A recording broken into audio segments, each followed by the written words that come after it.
কষ্ট করলো রে যুবক, আমার মা আমার জন্য কি পরিমাণ কষ্ট করলো। ওই মাকে আপনি আমি আজকে ঘর থেকে বের করে দেই, ওই বাবাকে আজকে আপনি আমি ঘর থেকে বের করে দেই রে যুবক। মা সন্তান কি গর্ভের মধ্যে নেওয়ার পর কি পরিমাণ কষ্ট করলো। মায়ে আমার ঠিকভাবে খানা খাইতে পারে নাই। মা যখন খানা খাইতে বসে, সন্তান মায়ের প্লেটের মধ্যে প্রস্রাব করে দেয়, পায়খানা করে দেয়, মার খানাটা নষ্ট হয়ে যায়। এরে সন্তান, এরপরও তো মা আপনাকে আমাকে একটা মারও দেয় নাই। মা যখন বাথরুমের মধ্যে যায়, সন্তান কান্নায় বেকুল হয়ে যায়। মা ঠিকভাবে বাথরুমও করতে পারে না রে যুবক। মা বাথরুম থেকে আইসা সন্তানকে বুকের মধ্যে জড়ায় ধরে। সন্তান যখন কান্না করে, মা কত সুন্দর বুঝে ফেলায় আমার সন্তান এখন দুধ খাবে। ওই বা সন্তান কি বুকের দুধ পান করায় কত সুন্দর লালন পালন করে আজকে আপনাকে আমাকে বড় করছে। ওই মাকে তুমি কেমনে কষ্ট দাও রে যুবক। যে মা ব্যাপারে আমার নবী আমার হাদিসের মধ্যে জানায়া দেন, নবী আমার বলেন, যদি কোনো সন্তান মা বাবার দিকে একটা সুন্দর চোখ দিয়ে, যদি ভালোবাসার চক্ষু দিয়ে ওই মা বাবার দিকে যদি সন্তান তাকায়, নবী আমার জানায়া দেন, একবার একটা হজ অপরা হজ করিলে যে পরিমাণ সওয়াব, ওই পরিমাণ সওয়াব ওই সন্তানের আমল নামায় লেখিয়া দেয়। যুবক ভাইরা আমার, ওই মাকে কেমন কষ্ট দিলাম, মাকে খানা দিই না, মার জন্য ভালো বাজার করতে পারি না।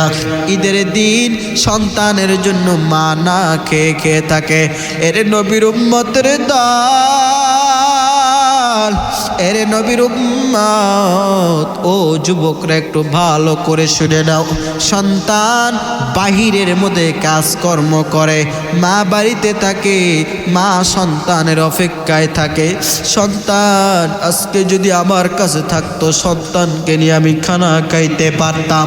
4 বছর হয়ে গেল রে যুবক, 27 রোজায় সন্তান মা কি ফোন দেয়া বলে, ও মা 4 বছর পর আমার ছুটি হয়েছে গো মা, আমি আপনার চেহারাটা কতদিন ধরে দেখি নাই গো মা।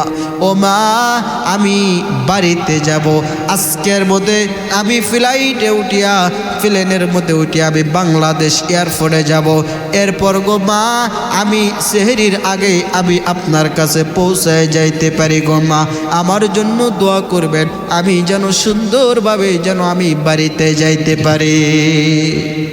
সন্তান মাকে বলো, মা কতদিন হয়ে গেল তোমার চেহারা দেখি নাই, কতদিন হয়ে গেল তোমার হাতের রান্না খাই নাই গো মা, আজকে আমি যাব মা গো, তুমি আজকে নিজ হাতে রান্না করিও, আমি যাব সন্তান, আমি তোমার রান্না খাবো।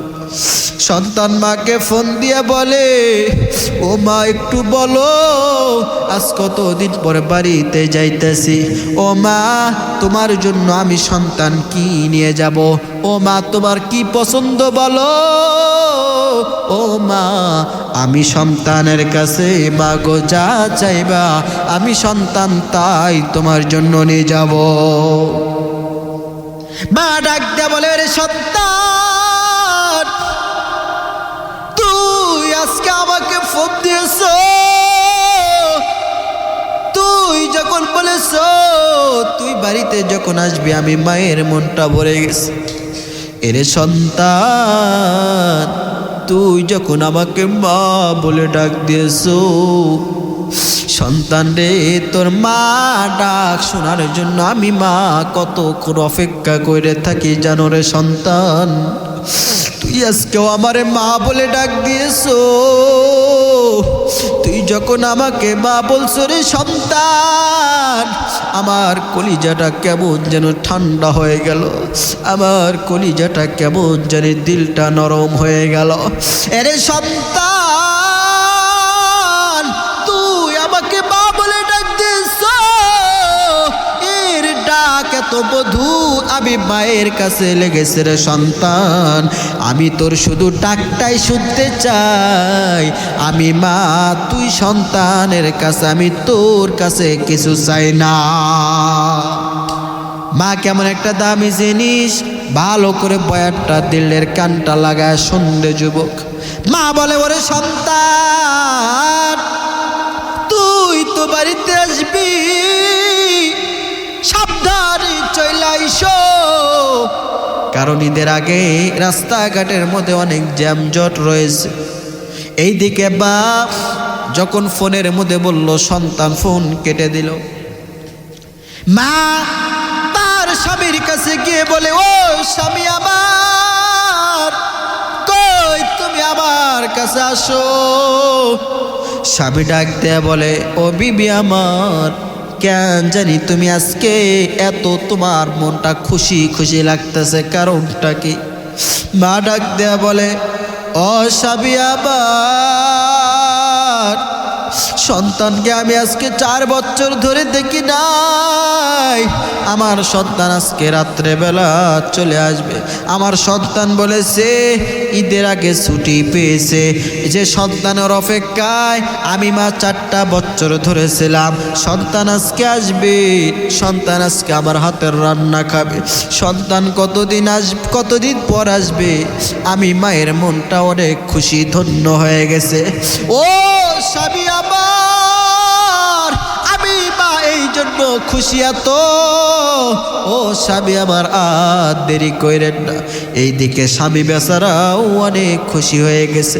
স্বামীকে বলে, ও স্বামী আমার, বাজারের মধ্যে যাও, আবার সন্তান খাবার যেগুলো পছন্দ করে সুন্দর সুন্দর খাবার নিয়ে আসো, সুন্দর সুন্দর তরকারি নিয়ে আসো। আবার সন্তান কতদিন পর আসবে, আমি আমার সন্তানকে আমি মায়ের নিজ হাতে রান্না করে আমার সন্তানকে খাওয়াবো। বাবা বাজারের মধ্যে গেল রে যুবক। যাওয়ার পর বাবা কত সুন্দর আইটেম কিনলো, কত সুন্দর তরকারি, কত সুন্দর খাবার নিল সন্তানের জন্য। বাবা যখন আসিয়া বলে, বিবি আমার, নাও নাও, আমি তরকারি দিলাম, এগুলো সুন্দর করে তুমি রান্না করবা। মা অনেক আনন্দ চেহারা নিয়ে, অনেক আনন্দ মন মানসিকতা নিয়া মা কত সুন্দর তরকারি রান্না করে, কত সুন্দর পিঠে বানাইলো। বানানোর পর মা সন্তানের জন্য খাবারগুলো নিয়ে বসে আছে। সন্তান বলেছিল, ও মা, আমি সাহারির আগেই যাব। সন্তান ফোনের মধ্যে বলেছিল, মা গো, যাইতে আমার সম্ভবত 12টা বাজতে পারে, 1টা বাজতে পারে। মা খাবারগুলো রান্না করে নিয়ে বসে আছে। এইদিকে যখন রাত 10টা, 10:30 বাজে গেল, মায়ের মনটা একটু আনন্দিত হতে লাগলো। মা বলতেছে, সময় যত যাইতেছে আমার সন্তানরাও আমার কাছে তত আসতেছে। মা সকাল থেকে কোনো কিছু খাই না, সন্তানের জন্য অপেক্ষায়। হঠাৎ করে বাবা আইসা বলে, বিবি আমার, কই আমার সন্তান এখনো কেন জানি নাই। মা ডাকতে বলে, স্বামী গো, ও স্বামী আমার সন্তান বলেছিল 12টা থেকে 1টা বাজতে পারে স্বামী আমার। স্বামী বেচারা ডাক দিয়ে কয়, ও বিবি আমার, যেহেতু আমার সন্তান আসতে দেরি হবে, তাহলে দেরি করো কেন? একটু খাবারগুলো খাই আমরা ঘুমিয়ে যাই, সন্তান যখন আসবে আমরা তখন আবার উঠে পড়ব। মা ডাক দিয়ে বলে, ও স্বামী আমার, না না, আমি আমার সন্তানকে ছাড়া আজকে খাবার খাবো না, আমার কতদিন পর আমি মায়ের কাছে চলে আসবে। ও স্বামী আমার, আপনাকে যদি ক্ষুধা লাগে আপনি খেয়ে ঘুমিয়ে যান, আমি আমার সন্তানের অপেক্ষায় থাকলাম। স্বামী বেচারা খানা খাইয়া ঘুমাইয়া গেল। এইদিকে মা সন্তানের জন্য খাবার নিয়ে বসে আছে। মা ঘড়ির দিকে তাকাই দিছে, 11টা বেজে গেল, 11:30 বেজে গেল। বা ঘড়ির দিকে তাকায় আর মনে মনে চিন্তা করতেছে, আমার সন্তান না জানি কত দূরের চলে এসেছে। বাবা সন্তানের ফোনের মধ্যে ফোন দেয়, ফোনের মধ্যে শুধু রিং হয়, ফোন কেউ রিসিভ করে না, কেউ রিসিভ করে না। মা ডাক দিয়ে বলে, ও স্বামী আমার, কই আমার সন্তান কি ফোন রিসিভ করলো? স্বামী ডাক দিয়ে কয়, বিবি আমার, ও বিবি আমার, সন্তান বুঝি ঈদের দিন গাড়িতে আছে, যানজট, মনে হয় সন্তান গাড়ির মধ্যে ঘুমিয়ে আছে, এই জন্য আমার সন্তানরা ফোন রিসিভ করতে পারতেছে না। মা ডাকতে বলে, ও স্বামী আমার, না না না, তুমি আমার সন্তানকে ফোন দিতে থাকো। আমি মায়ের মন একটু কেন জানি সান্ত্বনা পাইতেছে না। আমার সন্তানকে ফোন দাও, আমার সন্তানকে ফোন দাও, কই আমার সন্তান এখনো কেন নাই? বাবা ফোন দিতে দিতে হঠাৎ করে ফোন রিসিভ করলো। ফোনের মধ্যে কোনো কথা নাই, ফোনের মধ্যে শুধু কান্নার আওয়াজ, কান্নার আওয়াজ। বাবা বলে, কে কাঁদো? আমার সন্তান কই? আমার সন্তানের ফোন তুমি কেন রিসিভ করেছো? আমার সন্তানের ফোন তুমি পাইছো কোথায়? আমার সন্তান কই? তুমি কে? একটু পরিচয় দাও। তোমার কথা বলে না, শুধু কান্নার আওয়াজ, কান্নার আওয়াজ। হঠাৎ করে ফোনের মধ্যে আওয়াজ দিয়ে বলে, আপনি কে? আমি তো জানি না আপনি কে। ওই বাবা ডাক দিয়ে বলে, যার ফোন তুমি কথা বলতেছো, যার ফোন দিয়া, এই ফোনওয়ালা আমার সন্তান, তার বাবা আমি। সন্তান এই কথা বলার পর বাবা বলে, আমার সন্তান কোথায়? তোমার কাছে মোবাইল কেন? আর তুমি কেন কাঁদো? ওই লোক ডাক দিয়ে বলে, আপনার সাথে বেশি কথা বলার আমার কাছে সময় নাই, সময় নাই। হঠাৎ করে একটা গাড়ি, বাস ঢাকা থেকে 2500-এর উদ্দেশ্যে রওনা দিয়েছে। হঠাৎ করে রাস্তার মধ্যে একটা মর্মান্তিক দুর্ঘটনায় পড়িয়া একটা বাস অ্যাক্সিডেন্ট হয়ে দুমড়ে মুচড়ে গেছে। এই জায়গার মধ্যে কত মায়ের সন্তান নিহত হয়ে লাশ হয়ে পড়ে আছে। ও আপনার সন্তান কে? আমি তো আপনার সন্তানকে চিনি না। আপনি আসেন, আপনার সন্তানকে বাছাই করে আপনার সন্তানের লাশটা আপনি বাড়িতে নিয়ে যান। ফোনটা কেটে দিল। বাবা কেমন জানি এই কথা শোনার সাথে সাথে মাথাটা কেমন যেন ঘুরে উঠল। বাবা স্থির হয়ে থাকতে পারল না। বাবার মন মানসিকতা আর ভালো না। বাবা মায়ের সামনেও কিছু বলতে পারতেছে না। মা ডাক দিয়ে বলে, স্বামী গো, আমার সন্তান নিশ্চয়ই অনেক দূরে এসেছে। কই আমার সন্তান কই? কত দূর বলো না স্বামী। স্বামী বেচারা কোনো কথা বলে না। মা পাগলগুলোর মতো করতে লাগলো রে যুবক। এইদিকে বাবা ঘরের দরজা আটকায়া দিয়া একটা দৌড় দিয়ে ওই সন্তানের লাশের কাছে চলে গেল। যায়া দেখে একটা বাস এমন ভাবে অ্যাক্সিডেন্ট হয়েছে, কত মায়ের সন্তানের লাশ এই জায়গায়। জানি না রে আজকে কোট মা বাপের কপাল পুড়ে গেছে। বাবা সন্তানের লাশটা খুঁজতেছে। হঠাৎ করে খুঁজতে খুঁজতে একটা জায়গার মধ্যে তার সন্তানের লাশটা পালো। বাবা ওই সন্তানের লাশের দিকে তাকায় আর বলে, সন্তান রে, এইটা কি তুই ঈদের বাজারে নিয়ে আসলি রে সন্তান? এই সন্তান তুই কি জানো তোর মা তোর জন্য কত প্রকারের তরকারি রান্ধে রাখছে? তোর মা তোর জন্য কত আইটেমের তরকারি রান্না করে রেখে, তোর জন্য কত মজাদার পিঠা বানাইছে রে সন্তান। মা তোর এখনো দরজার দিকে চায়া রইছে রে সন্তান। তুই ছাড়া তোর মা এই রান্না খাবে না, এই তরকারি ভাত খাবে না। বাবা ডাক দে বলে, রে সন্তান, তুই যে প্রত্যেক ঈদে তুই তোর মা বাবাকে পোশাক কেনার জন্য টাকা পাঠাইতি রে সন্তান। এ সন্তান, তোর টাকা দিয়ে আমি বাবা জামা কাপড় কিনে তোর মাকেও কিনে দেই। একদিন ঈদের নামাজ মাঠ থেকে পড়িয়া আমি বাবা যখন বাড়িতে যাওয়ার পরে দেখলাম তোর মা দুধ জাল করে। ঈদের দিন দেখলাম তোর মা দুধ জাল করতেছে আর জানালার দিকে তাকায় কেন জানি চিন্তা করতেছে আর চোখ দিয়ে পানি পড়তেছে। আমি বাবা যা বললাম, বিবি আমার, তোমাকে তো আমি একটা নতুন তোমার সন্তানের টাকায় জামা কিনে দিয়েছি, তুমি কেন পরো নাই? আজকে তুমি দুধ জাল করতেছো, দুধগুলো উতলায়া পড়তেছে, তুমি কিসের টেনশন করো? তুমি কি জানো না আজকে একটা ঈদের দিন? ঈদ মানে একটা আনন্দ।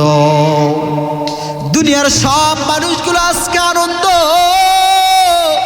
তারা কত সুন্দর আনন্দ করবে। ও বিবি আমার, তুমি কেন নতুন জামা পরো নাই? তুমি কেন কান্না করতেছো বলো বিবি আমার। ওরে সন্তান, তোর মা আমাকে বলে, স্বামী গো, যে সন্তান আমি মায়ের কাছ থেকে এত দূরে থাকিয়া, যে সন্তান দিনরাত 24 ঘন্টা পরিশ্রম করে টাকা কামাই করে, আমি একদিন ঈদের দিন ফোন দিলাম আমার সন্তানকে, আমি আমার সন্তানের খোঁজ খবর নিতে লাগলাম। আমার সন্তান ফোনের মধ্যে বলতেছে, মা গো কেমন আছো বলো। আমি বললাম, বাবারে আমি অনেক ভালো আছি, তুই কেমন আছিস বল। বাবা ওই সন্তান ডাক দিয়ে বলে, মা গো আমি তারপর অনেক ভালো আছি। ও মা, আজকে একটা ঈদের দিন, আমাদেরকে আজকের দিনেও তারা ছুটি দেয় না। এই কথা শোনার পর আমি মায়ের মন কেমন জানি করতে লাগলো, যে ঈদের দিনে আমার সন্তান কাজ করে, যে ঈদের দিনে আমার সন্তান খায় না দায় না, ঈদের দিন পর্যন্ত পরিশ্রম করে টাকা জমায়, সেই টাকা আমি মাকে দেই। আজকে ওই টাকা দিয়ে তুমি জামা কিনে এনেছো। আরে স্বামী আমার সন্তান এই টাকা দিয়ে এত কষ্ট করে আমাকে জামা কেনার জন্য দিয়েছে। আমার সন্তান ঈদের দিনও কাজ করতেছে, আর আমি মা কেমনে এই সন্তানের টাকা দিয়ে নতুন জামা পরি? এরে নবীর উম্মতের দল, বাবা সন্তানের দিকে তাকায় আর বলে, তোর মা তোর জন্য চেয়েছিল সন্তান, বল আমি তোর মায়ের কাছে কি জবাব দেব বল। এরে সন্তান, তোর মার কাছে আমি কি বলবো সন্তান রে, একটু বল। এরে সন্তান তাকায়া দেখ, আমি বাবা তোকে নেওয়ার জন্য এসেছি। ও সন্তান, আজকে তুই আমার কাছ থেকে চিরবিদায় নিয়ে গেলি রে সন্তান। এই দিন দেখার জন্য আমাকে অপেক্ষা হতে হয়েছে, এটা আমি কখনো ভাবতে পারি নাই। এরপর যখন ওই দিকে মা ঘরের দিকে তাকাইতেছে, ঘর থেকে বাইরে তাকায়, কই আমার সন্তান কই? মা কান্না করে আর বলে আমার সন্তান এখনো নাই কেন, এখনো নাই কেন? মা মনে মনে ভাবতেছে আমার স্বামী সন্তানকে আনতে গেছে আমি জানি। বা পাগলগুলোর মতো একবার বাইরে আসে, একবার ঘরের মধ্যে ঢোকে। এইদিকে বাবা অ্যাম্বুলেন্স নিয়ে যখন বাড়িতে আসে, রাত্র গভীর হয়ে গেছে রে যুবক। মা ঘর থেকে একটা দৌড় দিয়ে বের হয়ে আসার বলে আমার সন্তান এই তো চলে এসেছে। হঠাৎ করে মায়ের কানের মধ্যে আওয়াজ, মা দেখে অ্যাম্বুলেন্সের আওয়াজ, অ্যাম্বুলেন্সের আওয়াজ। আর মা কয় কার যেন কপাল পুড়ছে রে, কার যেন কপাল পুড়ছে। আমার বাড়িতে অ্যাম্বুলেন্স কেন? মা একটা দৌড় দিয়া বাইরে গেছে, অ্যাম্বুলেন্সটা তার সামনে চলে আসছে, অ্যাম্বুলেন্সের সামনে দাঁড়াইছে। বাবা অ্যাম্বুলেন্স থেকে বের হয়ে বাবাও কান্না করতেছে আমার সন্তান কই? আমার সন্তানকে তাড়াতাড়ি আমার কাছে দাও, আমার সন্তান না আমার হাতের রান্না খাইতে চেয়েছে। আমি মা কত সুন্দর করে রান্না করে করে এত সুন্দর আইটেমের তরকারি পাক করেছি। ও স্বামী আমার কই আমার সন্তান? এরপরে দেখে স্বামী বেচারা কোনো কথা কয় না, শুধু কান্না করে। হঠাৎ করে গাড়ি থেকে লোকজন বের হয়ে একটা কফিন বের করেছে আর বলে কার কপাল পুড়ছে রে? এই কফিনের মধ্যে কি? এই বলো না কেন, তোমরা কথা বলো না কেন? আমার সন্তানকে দাও। তোমরা কি আমার সন্তানকে এটার ভিতরে রেখে দিয়েছো নাকি? মা পাগলের মতো চিৎকার করে, স্বামী বেচারা কিছু বলতে পারে না। কফিন থেকে যখন সন্তানের লাশটা বের করলো, মা একটা চিৎকার দিয়ে উঠলো, রে সন্তান তুই কি জানো তুই আজকে আবার বাড়িতে আসবি বিদায়? আমি মা একটা দিন একটা রাত পর্যন্ত কোনো খানা খায় নাই। এই সন্তান তুই আসবি বিদায়, তোর পছন্দনীয় খাবারগুলো আমি মা রান্না করেছি, আমি কত সুন্দর পিঠা বানাইছি। সন্তান তুই কি খাবি না? ও তুই কেন এই কফিনের মধ্যে ঘুমাইছ? এ সন্তান তাকাইয়া দেখ, তোর বোনগুলো তোর জন্য ফুলের মালা নিয়ে দাঁড়ায় আছে তোকে বরণ করে নেওয়ার জন্য। এ সন্তান একটু ডাক, তোর বোনদেরকে একটু ডাক, তোকে মালা পরায়া দেবে। ওঠ, কেন ঘুমায় আছো? তাকায়া দেখ, তুই যে মারে তুই না ঈদের বাজার করে দিতি, তুই যে মারে ঈদের বাজার তুই নিয়ে আসতে চাইছিলি। এর সন্তান একই তুই তো নিজেই দেখতাছি আমার কাছে ঈদের বাজার হয়ে এসেছো। এ সন্তান ও আমি মায়ের দিকে তাকায়া একটা নজর দেখ, আমি মায়ের মনটা মানে না। এর নবীর উম্মত, মা কেমন সন্তানের জন্য পাগল জানো? ওই মাকে আজকে আপনি আমি ঘর থেকে বের করে দেই, মাকে চিনতে পারি না, বাবাকে চিনতে পারি না।